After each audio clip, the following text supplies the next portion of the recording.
Hey there, it's Kenzie from Details to Enjoy, and today I'm going to be showing you how I made the kits from our January and February size A box. Normally I would start out with painting everything, but instead I'm going to start by making my wood bead wreath, and I'm going to use my paint tray to hold all of my little beads as I am working. To make the wreath, I'm going to start by bending one of the ends of my wire to make a little hook so that my beads don't just fall straight off, and then I'm going to string all of my beads onto the wire.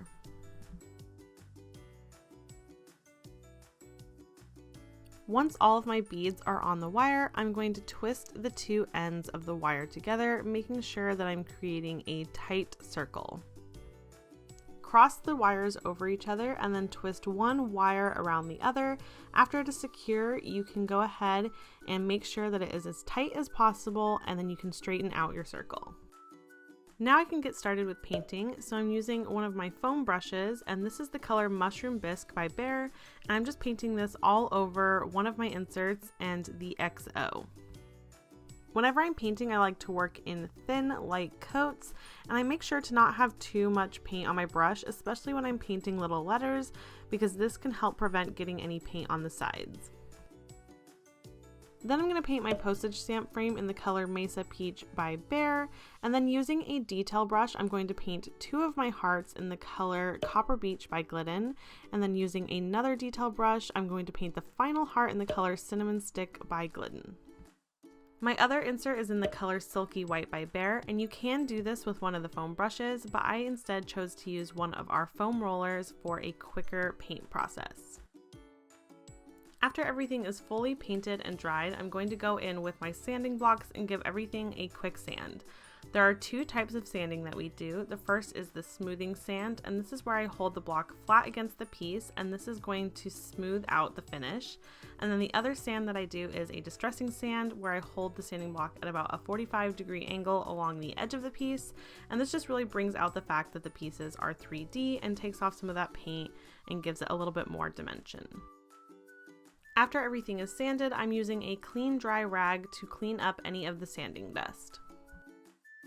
Next, I'm going to create my felt flowers. To create these, you're always going to start on the outside of the spiral and work your way in.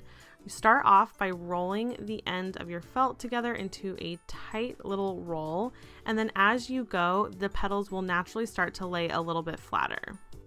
Once you reach the end, you're going to secure it in place with some hot glue on the back of the flower. So I'm just putting a little dab of hot glue here on the back and then pressing the tab that's at the center of the spiral into the glue. If your flower is in this shape, you may notice there is a thicker end and a thinner end. We're going to start with the thinner end and just repeat that same process, rolling the flower up until we reach the end, and then securing it in place with a dab of hot glue, and then pressing that thicker end into the glue just like we did with the tab at the center of the spiral. Now we can start to assemble everything. I'm placing the wood bead wreath insert face down on the table and then adding a dollop of hot glue onto the top center of the insert and placing my ribbon into the hot glue with about an inch overlapping the insert. Then I'm going to flip the insert over and place my wreath onto the insert in the center and loop my ribbon through. Once I know about how much space I have above the wreath, I'm going to add a little dollop of hot glue underneath the ribbon to hold it in place. Then I'll place my wreath back on top and loop the ribbon through again, making sure that the wire is going to be hidden underneath the ribbon. Then I'm going to add a little bit more hot glue to the top two beads in the wreath and press my ribbon into that hot glue to hold everything in place. Then I'll secure the extra tail on the back with more hot glue. Be sure to pull the ribbon tight and also check the front to make sure that you're not moving the wood bead wreath. Next, I'm going to add my felt pieces with some hot glue, and with the leaf trio, I'm going to add a little bit of hot glue to one of the leaves and press that onto one of the beads to hold the whole wreath in place. Then I will nestle in the two flowers, holding them in place with more hot glue. The final step for this kit is to add the little heart using the peel and stick adhesive backing and just pressing that into the center of the wreath. To assemble the XO postage kit, I'm going to place my template in the center of my insert and hold it in place with some washi tape. Then I will use the peel and stick adhesive backing to attach my pieces into the template, making sure to center the pieces in the cutouts of the template. After I have my XO and hearts in place, I'm going to remove the washi tape but keep the template in place, and then use that as a guide to place my stamp frame. Then I will remove the template by flipping over my insert. And that is both of my kits done and ready to display in my 6x6 pocket frame.